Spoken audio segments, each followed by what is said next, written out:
Steven Shpendi vazhdon të jetë një nga emrat më të kërkuar të merkatos së verës në Itali, por këtë herë interesi për sulmuesin shqiptar lidhet me një projekt të veçantë.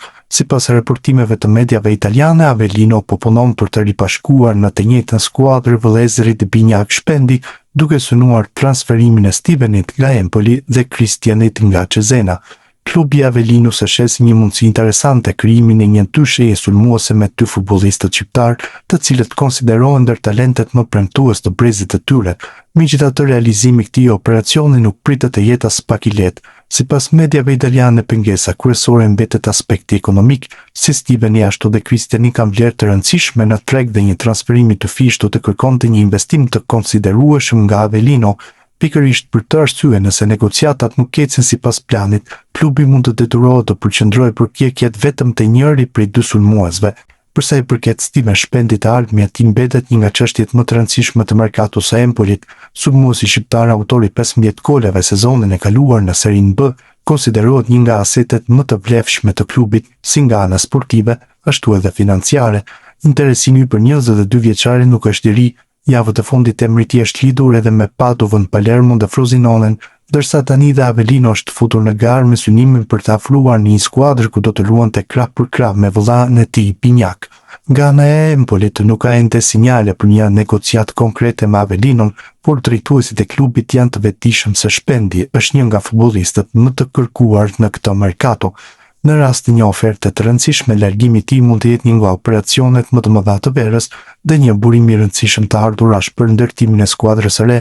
Nëse Avellino arrin të realizojë planin e saj, vëllezërit Shpendi mund të ripashkohen për herë të parë në nivel klubi, një skenar që do të përbënte një nga historitë më interesante të merkatos së kësaj vere në futbollin italian.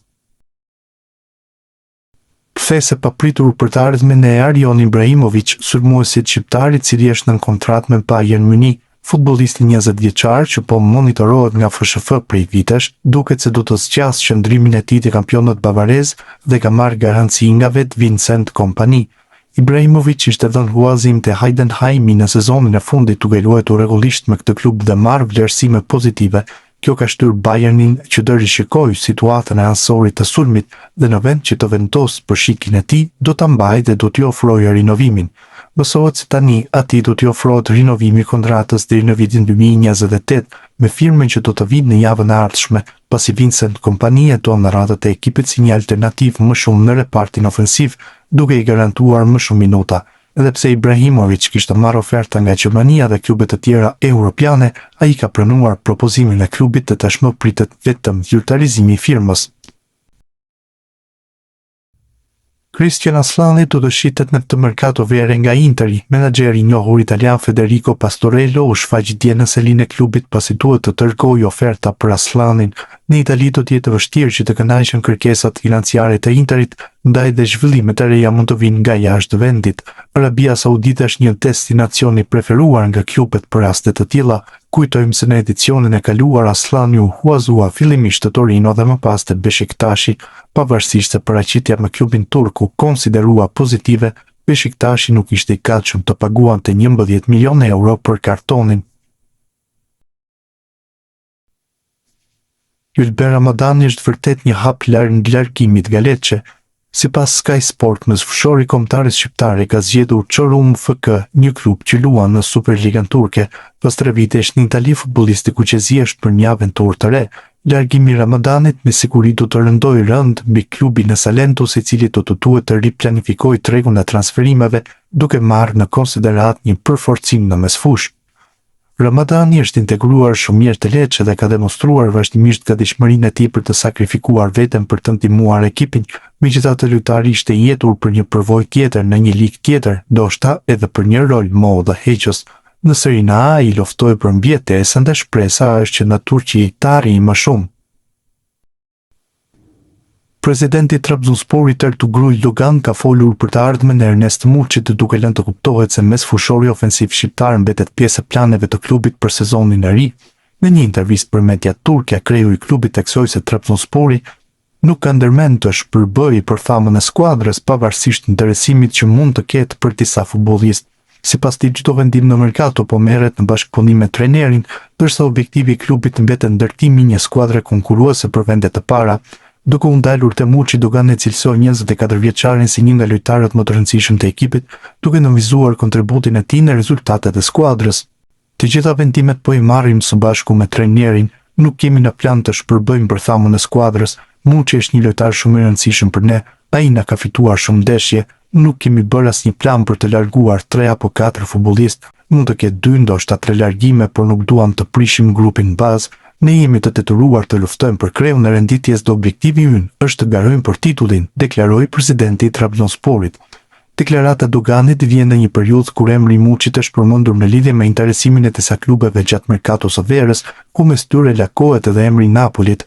Megjithatë, qendrimi drejtuesi të klubit turk tregon se Trabzonspori nuk është i gatshëm të heqë dorë lehtësisht nga një prej lojtarëve që konsideron pjesë të projektit për sezonin e ardhshëm.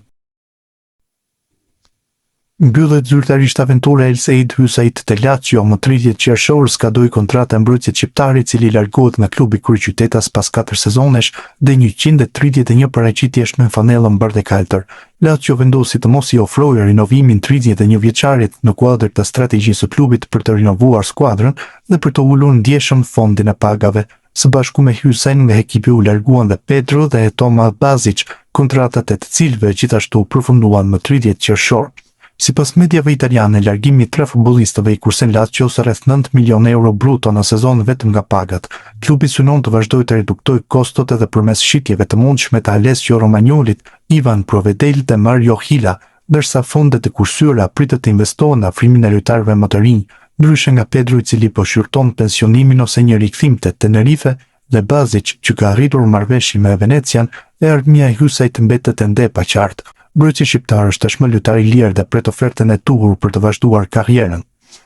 Emri i Hysajt vazhdon të lidhet me zhvillimet në merkaton italiane dhe për shkak të marrëdhënies së tij me Maurizio Sarrin, trajneri italian i cili pritet të marrë trajtimin e Atalantës po kërkon të ndërtojë skuadrën sipas filozofisë së tij dhe mediat italiane raportojnë se klubi bergamask po ndjek nga afër edhe mbrojtësin Mario Hila të Lazios.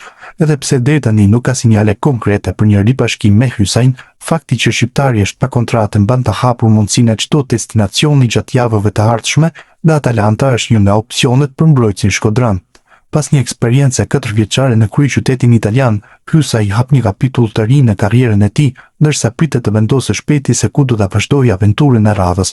Ditën në vijim pritet të ketë zhvillime teksa vetëm pak ditë më parë, për Panorama Sport Hysaj shprehi se do të shijojë pushime disa ditë dhe se do të jetë në kontakt të vazhdueshëm me menaxherin, pasi pikërisht ai do të merret me merkaton për mbrojtësin e kombëtares. Rubin Kazan ka zhvilluar miqësoren përballë Orenburg, e vlefshme në kuadrin e miqësores Prag sezonit të ri, e përfunduar në shifrat 1-2 në favor të këtyre të fundit. Në këtë test, kalon gjurmën e tij edhe sulmuesi i kombëtares, Mirlind Daku, i cili e gjeti rrugën e rjetës në minutën e 24 të pjesës së parë, gjatë një aksioni të rrjedhshëm i shërbyer nga Shaban Haxhaj. Mirpo, skuadra amike e përmbysi rezultatin, fal golave të Bolotov dhe Golubin.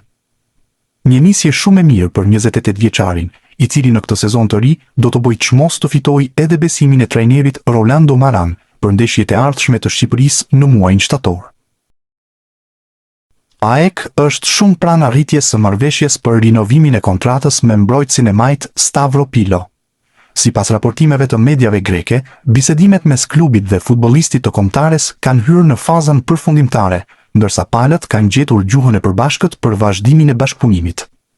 Mediat greke bëjnë të ditur se marrëveshja është në rrugën e duhur dhe se rinovimi pritet të formalizohet së shpejti. Kontrata e re e 24 vjeçarit pritet të jetë e vlefshme edhe për 4 vite të tjera, ndërsa nuk përjashtohet mundësia që njoftimi zyrtar nga AEK të publikohet edhe para atij për rinovimin e sulmuesit Luka Jovic. Rinovimi i Pilos konsiderohet pjesë e planit të klubit për të ruajtur bërthamën e skuadrës për sezonet e ardhshme, me drejtuesit që synojnë të sigurojnë vazhdimsinë e lojtarëve të rëndësishëm në organik. Vetëm pak javë më parë, Pilo u grumbullua për herë të parë te Shqipëria, duke u bërë pjesë e kuqezimeve, ku edhe arriti të debutonte në play-off kundër Polonisë, madje u bë protagonisti një rasti të artë që humbi.